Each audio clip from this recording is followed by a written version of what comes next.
Today we'll be looking at a very common topic in the UK Chemistry Olympiad, which are unit cells. And because unit cells are not really taught in any of the other A-level syllabuses, I thought this video would be helpful in terms of explaining what unit cells are and also some calculations on the dimensions of the unit cell. And I will also provide some past year question walkthroughs in my later videos.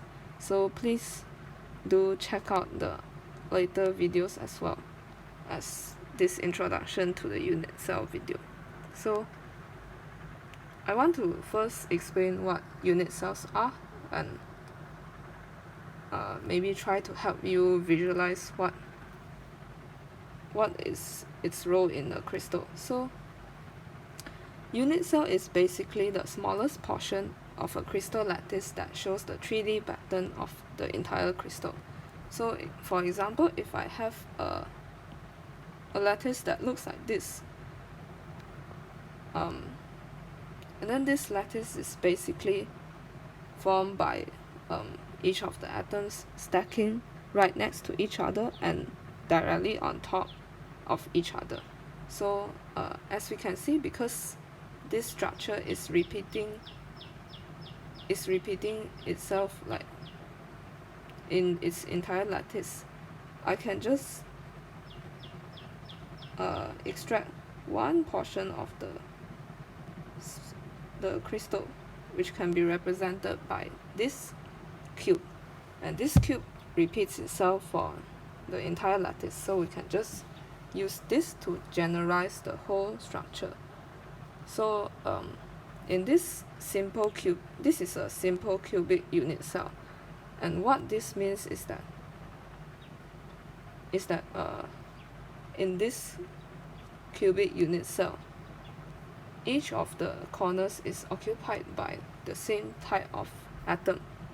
So here we can see that there's no more atoms inside the cube or on the faces of the cube, so there's only atoms on the corners of the cube.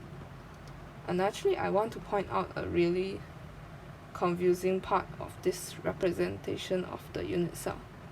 These sides of the cube are actually not the bonds between the atoms, and rather it's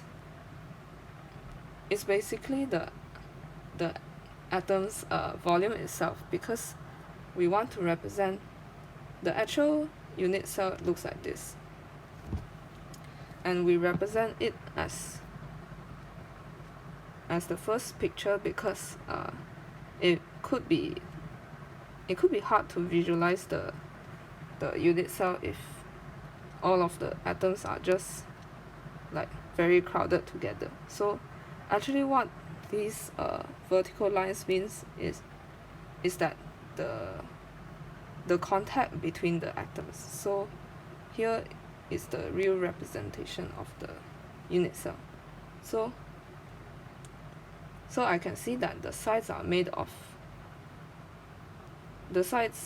has a length of 2r, and r means the radius of the atoms inside this unit cell. So the dimensions of this unit cell will be 2r on each side. And then next, I also have a body-centered cubic, and what this means is that inside this unit cell, each of the corners are still occupied by a type of atom, but inside this cube, at the center of this cube, there is another type of atom. And as we can see here, this blue atom is right at the center of this unit cell, and it's like this unit cell encloses one entire atom. So I can have this, and we can see that the blue atom and the gray atom are touching at these points only, somewhere around here. And you can also visualize the body-centered cubic unit cell from this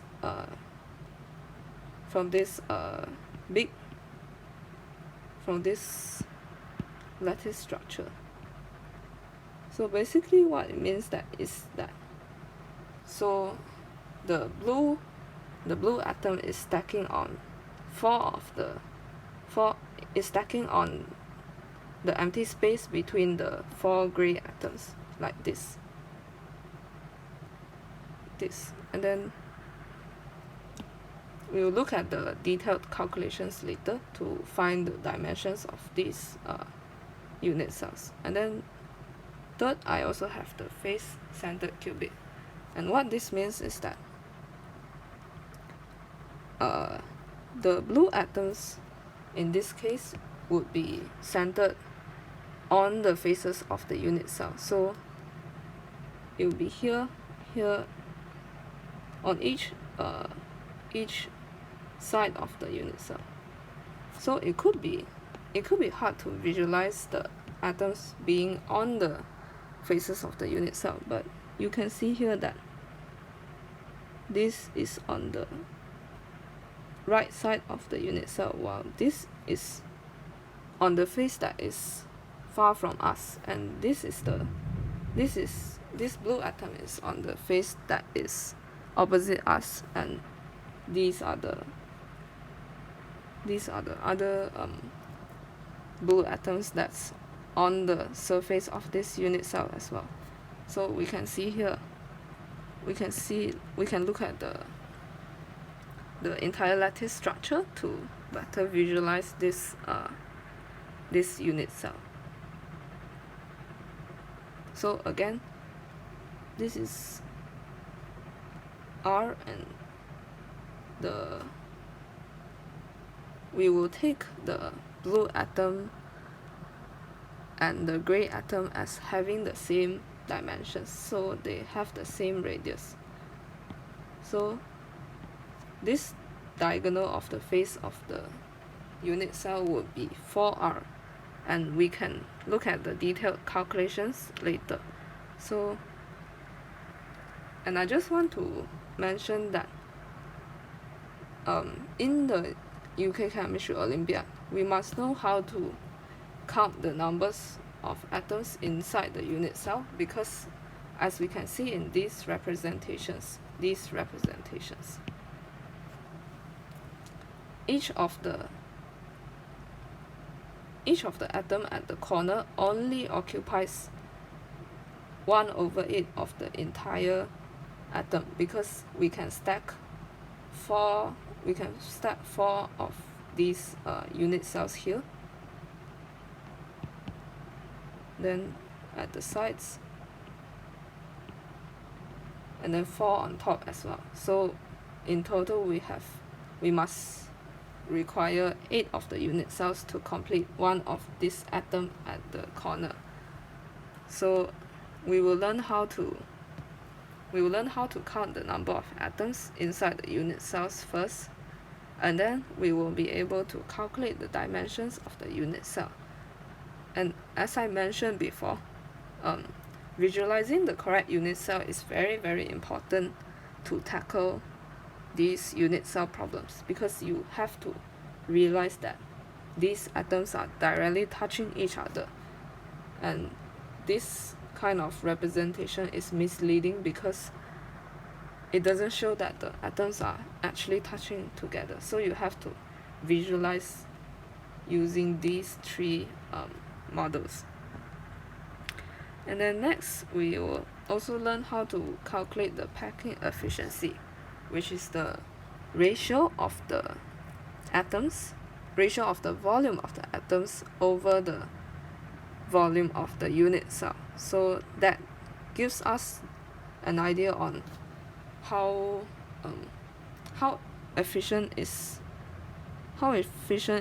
these atoms packed in a volume. So a unit cell with a higher packing efficiency could have a higher density because you have more volume of the atom packed in the small space.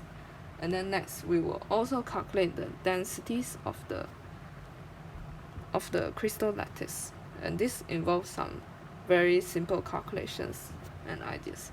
And then finally, we will also learn how to calculate the number of nearest neighbors. What I mean by the nearest neighbors is, let's say if I look at this atom, this blue atom, it will be surrounded by 8 of the gray atoms. So therefore it has 8 nearest neighbors. The nearest neighbor just basically means that it's the atoms that are closest to it. Okay, and now I just want to mention what are the UK Chemistry Olympiad questions that you can try in the meantime. So in the UK Chemistry Olympiad, unit cells is a very common topic, and it appears in 2010, 2014, 2015, 17, 18, and last year as well. So in these questions, I have only encountered the simple cubic unit cell, the body-centered unit cell, and also the face-centered unit cell. And they could extend your thinking and problem-solving skills by like changing the cubic structures to orthorhombic. But it's basically the rectangular version of the cubic unit cells. So this is quite simple still. And last year we also see a question on hexagonal closed packed unit cell, and we will look into that soon. So first, we will start by the easiest type of unit cell, which is the simple or primitive cubic unit cells. And this type of unit cells are actually very rare in nature because of its low packing efficiency. So we only see it in the alpha form of polonium, and you can research into that if you are interested. But the low packing efficiency means that it is not a very stable structure. Yeah, so first we will analyze the unit cell in detail, and we will calculate the volume, the packing efficiency, and the number of nearest neighbor, and probably the next nearest neighbors as well. So when we look at this unit cell, you must be able to interconvert between these two representation of the unit cell, because this is a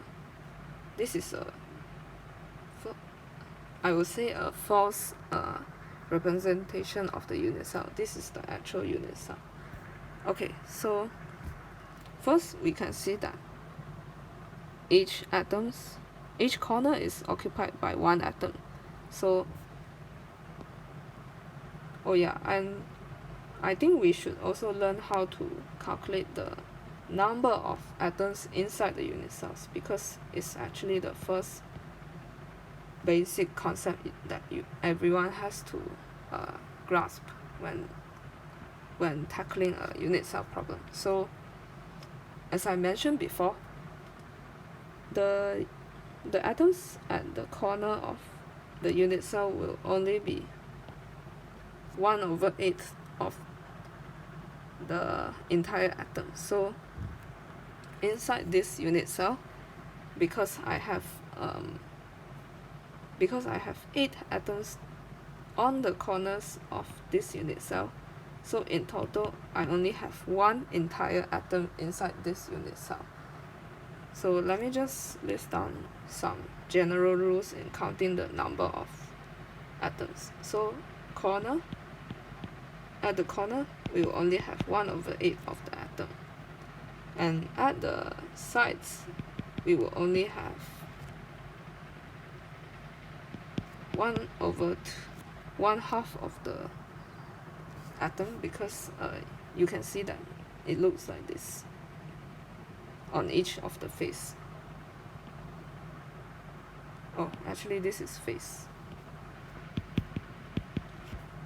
And also the atom could be here as well, and this would be at the edge, and this is 1/4, 1/4 of the atom, because you have to stack 4 more of the unit cells, 4 unit cells on this this dimension to get one entire atom. So inside each unit cell there's only 1/4 of the atom, and if the atom is inside the unit cell, then it means that it's a complete atom. So we don't have a really big problem in calculating that. So if it's inside the cell, then it's an entire unit cell. It's an entire atom. Sorry, this would be an integer. So first we calculated the number of atoms inside this unit cell, which is 1 atom only. And then next we will consider how to calculate the volume of this unit cell. And as we can see, because these atoms are directly touching each other, the length of this cubic unit cell would just be 2r, where r is the radius of the atoms. And in all these calculations, we assume that these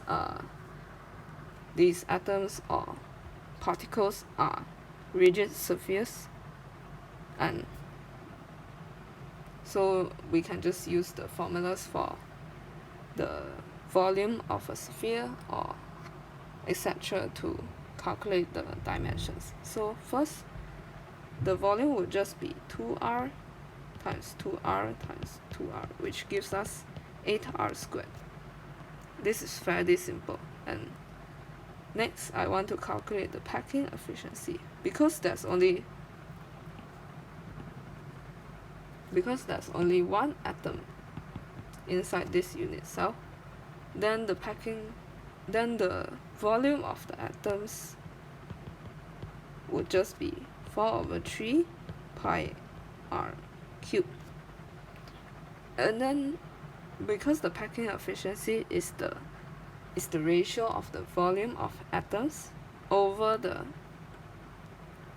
volume of the unit cell, the packing efficiency in this case, I'll call it PE, will be 4/3 pi r cubed divided by 8r cubed, and then we can cancel off the r cubed terms. So this will then give me 2/3 pi, and you can convert it to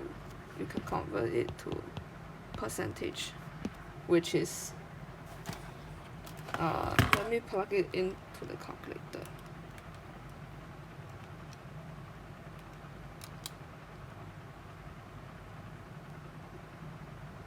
Oh, I made a small mistake here.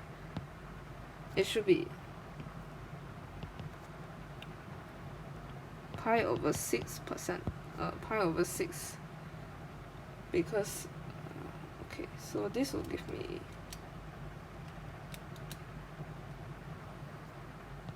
only 52.4%. So it means that in this unit cell, only 52.4% of the unit cell is made of atoms, and this is actually a very low number if you think about it.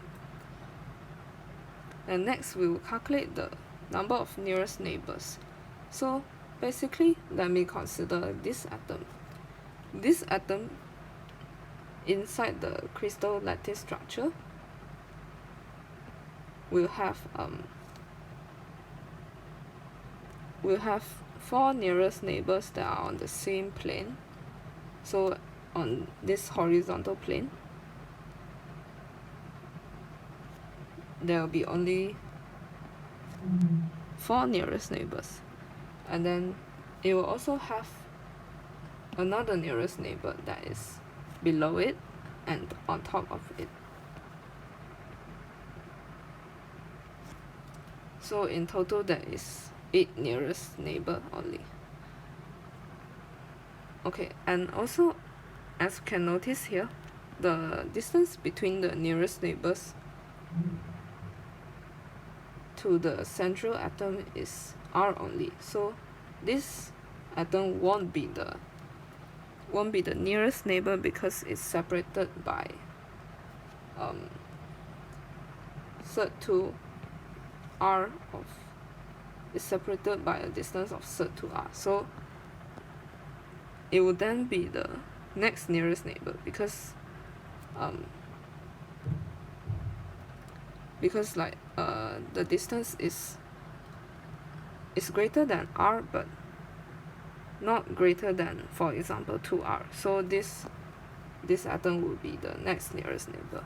And on the same plane, we also have four of these nearest neighbors, and also we will have 4 other nearest neighbors that are on top of this atom. So it's a bit hard to visualize, but you can check out the large structures and count all of the atoms that are separated by a distance of cert2r from the central atom. So this will give me 12 next nearest neighbors. Next, we will move on to the body-centered cubic unit cells. And we can find this type of unit cells in some common transition metals such as iron, chromium, and tungsten. So we want to first visualize how these unit cells look like. So there is an entire atom inside this unit cell. So first, let's count the number of atoms inside this unit cell. So assuming that all of these are atoms of the same type, then at the 8 corners of this cube, I have 1/8 of the atom, because this piece is 1/8 of an entire atom. So at the corners, I will have 1/8 times 8 atoms, which gives me 1 atom. And because this atom is directly at the center, it's enclosed by the entire unit cell, and therefore inside the unit cell there's one atom. So in total there's 2 atoms. Okay, and this is still quite straightforward. You just have to follow the rules of counting the unit cell. So at the corner it's 1/8 of an atom. At the edges it will be 1/4 of the atoms, and on each faces it will be half of the atoms. And inside the unit cell you just have to count how many atoms are there, and it will be an integer number of atoms. So let's move on to calculate the volume of the unit cell. But first, we need to consider the size of this unit cell first, because as we can see, there is a small gap due to this center atom kind of pushing the corner atoms away slightly away from each other. So this side is not 2r. So we will be able to calculate the dimensions using the Pythagoras theorem. And then okay, so first, looking at this unit cell, it touches here, the central atom touches here. So from the center of the unit cell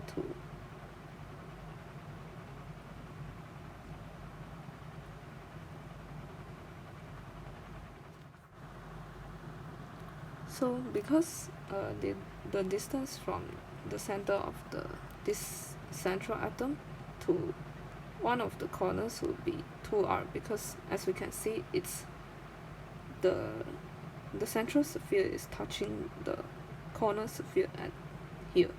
And then this distance to the point of contact will be r, and from here to the corner it will be r as well. So the distance here to here, this distance will be 2r, and so we will be able to calculate the dimensions of this unit cell by calculating the length of the sides. So we can visualize it being, okay, we will just use the entire length. So this entire diagonal will have a length of 4r, because the distance from the center to another corner will still be the same. So now I want to calculate the length of the side. So right now I can construct a few triangles to help you visualize the calculation. So first, I have a triangle, I have a right angle triangle here that's on the base of the unit cell. And then I have a triangle which consists of the diagonal on the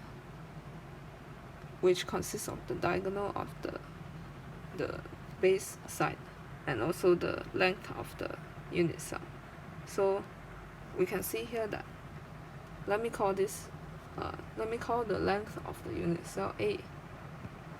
So this diagonal can be found by the square of this length of the diagonal can be found by a squared plus a squared. And then we will use the Pythagoras theorem again on this triangle. So just now I have the diagonal squared and then plus a squared again to get the diagonal squared, the large diagonal squared. So it's 4r bracket squared. So 3a squared would be 16r squared. So actually the side of my unit cell would just be 16r squared over 3, and this is 4 over 3r. So my volume would then be 4 over 3r cubed to find the volume of this cubic unit cell. So it will be 64 over 3r cubed. So now we will be able to calculate the packing efficiency. And as we can see before, there are a total of 2 atoms inside this unit cell. So the total volume of atoms will be 2 times 4 over 3 pi r cubed. So it will be 8 over 3 pi r cubed. And dividing it by the volume of the unit cell, which is 64 over 3 r cubed, it will be, the packing efficiency will be 8 over 3 pi r cubed over the volume of the unit cell, which gives me let me just plug these values in the calculator.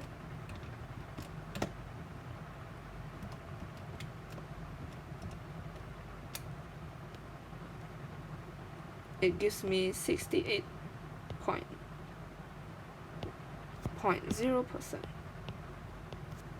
So this means that 0% of this unit cell is occupied by actual atoms. And then to calculate the nearest neighbors of this central atom, it will still be 8. And then you can try to calculate the number of next nearest neighbors by considering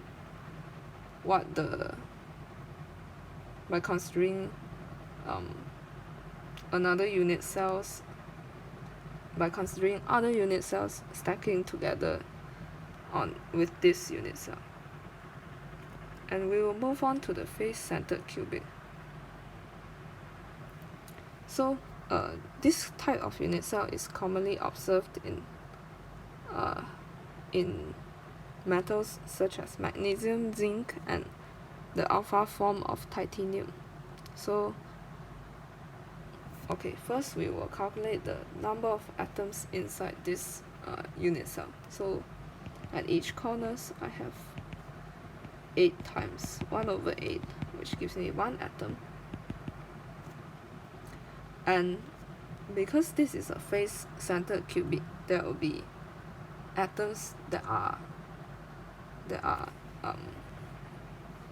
directly on the faces, so you occupy half of the entire atom. So at each faces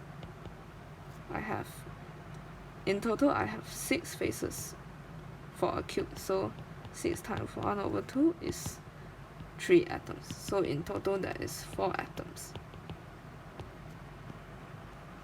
And then we will then calculate the volume of this unit cell. So as we can see, from the center of the atom at the face to the corner, it will be 2R, assuming that they are all atoms of the same type. So we can just calculate the dimension of the length of the unit cell. So let me call the length of the unit cell A. So using the Pythagoras theorem, 2A squared would be 4R squared. So A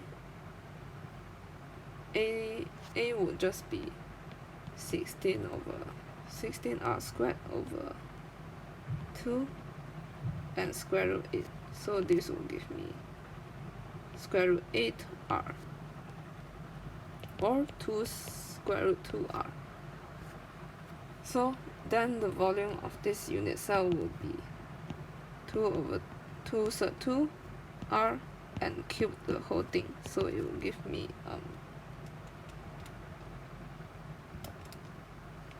16 square root 2R cubed. So we will then consider the packing efficiency. So the total volume of atoms here would be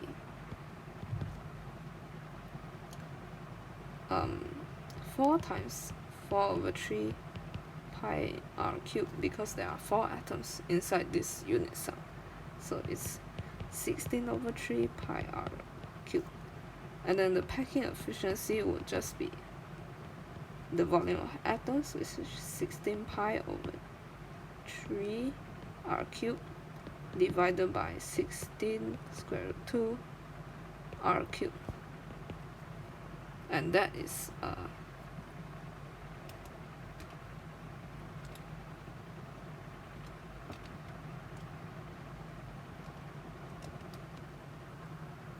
that is 74.0%. So comparing it with the body-centered cubic and also the simple cubic cell, it has a higher packing efficiency, which means that it's more densely occupied. So, and then to calculate